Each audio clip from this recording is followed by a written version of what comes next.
Finishing as the number 2 seed after going 17-5 since the All-Star break, here's why the NBA is not ready for the Celtics along with the face of their franchise in 2022's playoffs.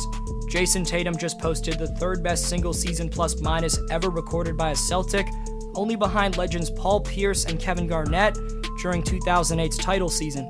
Beantown has the highest net rating of any Eastern Conference team by a wide margin and have a roster that's both extremely deep and whose top players are hungry for revenge. Stay tuned to see what makes Ime Udoka's team most well-equipped to go the distance, and whether or not Jason and Jalen can finally live up to C's fans' expectations of winning the franchise's 18th chip. Right before that, 90.3% of you watching right now aren't subscribed, so if you haven't already, please subscribe and turn on notifications.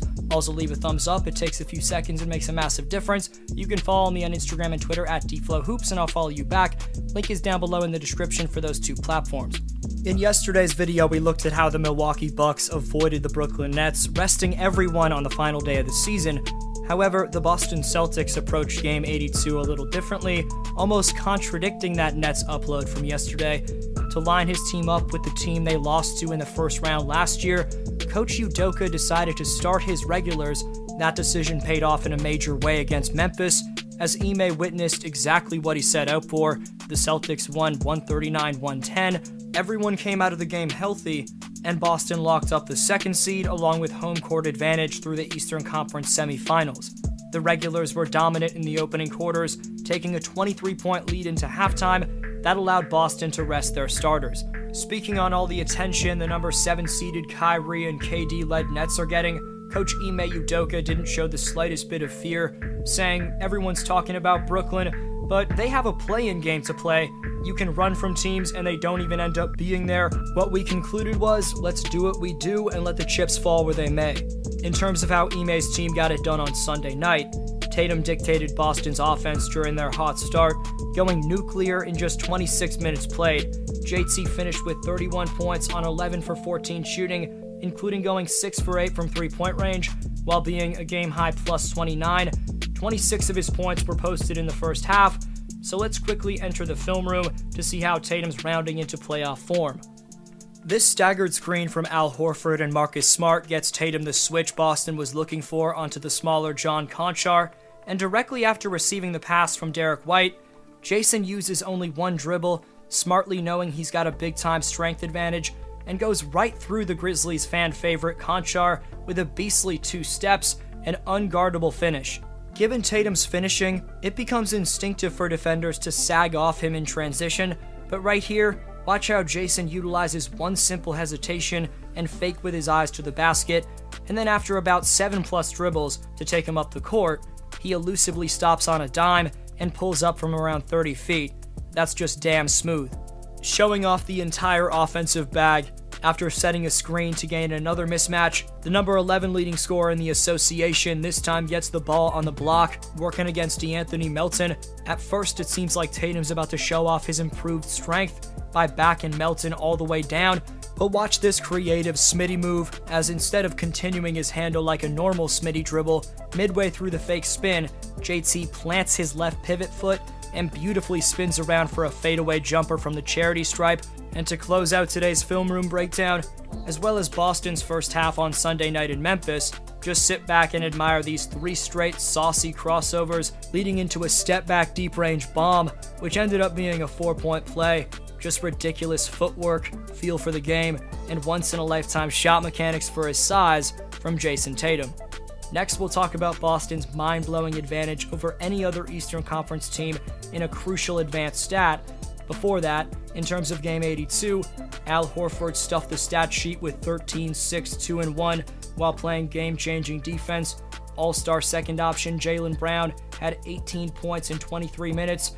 Daniel Tice finished with a double-double in 26 minutes and had a nice putback slam.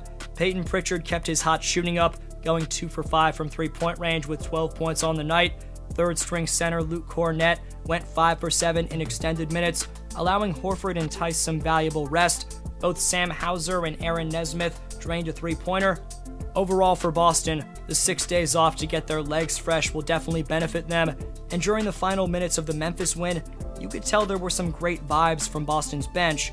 Overall, the most crucial aspect to the Celtics' playoff chances is going to be both their chemistry and keeping the dominant momentum they've built up over the last few months. From Ime Udoka's point of view, there's always something to compete for, whether a W changes the standings or not. Any game is a chance to develop championship-winning habits, something Udoka's preached throughout the entire year. Boston's net rating since the start of February, which makes up 30 games, is nearly 3 times better than any other Eastern Conference team over that span. As you can see from this screenshot, the number 2 ranked and number 1 seeded Miami Heat were over 9 points worse than Boston in net rating throughout the second half of the season. Another reason you should have confidence in this 2022 Celtics team throughout the postseason is their proven ability to play in a hostile environment. Boston finished the year with 19 20-point leads in 41 road games, which goes to show whether at TD Garden or not, the experienced Celtics are comfortable executing on both ends of the court. But to answer the question from the intro, which was, can Tatum and Brown finally live up to expectations in the playoffs? I think they can because of the healthy supporting cast around them. Marcus Smart's been the defensive anchor and a prime contender for DPOY. In 2021-22, Smart ranked first among all players in loose balls recovered per game, 5th in steals per game, 5th in defensive win shares, and 7th in defensive rating. You love him if he's on your side, and hate him if he's not, but you have to give some credit to Smart for being the main reason Boston's ranked number 1 in overall team defense this season.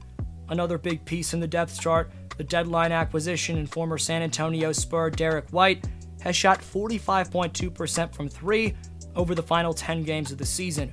Batman Grant Williams led the season 3-point shooting all year from October up until yesterday morning. However, the up-and-coming Peyton Pritchard caught him for 3-point percentage on the final night of the season. What a second half of the year it was for the University of Oregon product.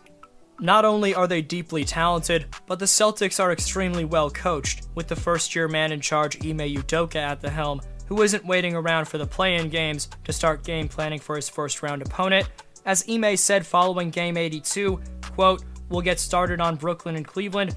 We haven't seen Cleveland in a while, and we just played Brooklyn, but we've got work to do, and we'll get started on it right away." In your opinion, what's Ime Udoka's best coaching quality? Best answer down below in the comments gets next video shoutout. Top 5 commenters by June 21st receive free NBA merchandise this summer, so leave your take on today's question to compete in Community Speaks. Today's Speaks winner is Irvin Alexar Guerra, who says, yes, the Nets can win a title, just because you have a full team, Kyrie and motivated Durant, add on a potentially motivated Ben Simmons, and added depth with Curry, Drummond, and Dragic. They're not great on D, but if they're at least average on that department, I think their firepower with stars will really push them far in the playoffs. Appreciate every answer. I hope you have a great one. D-Flow signing off.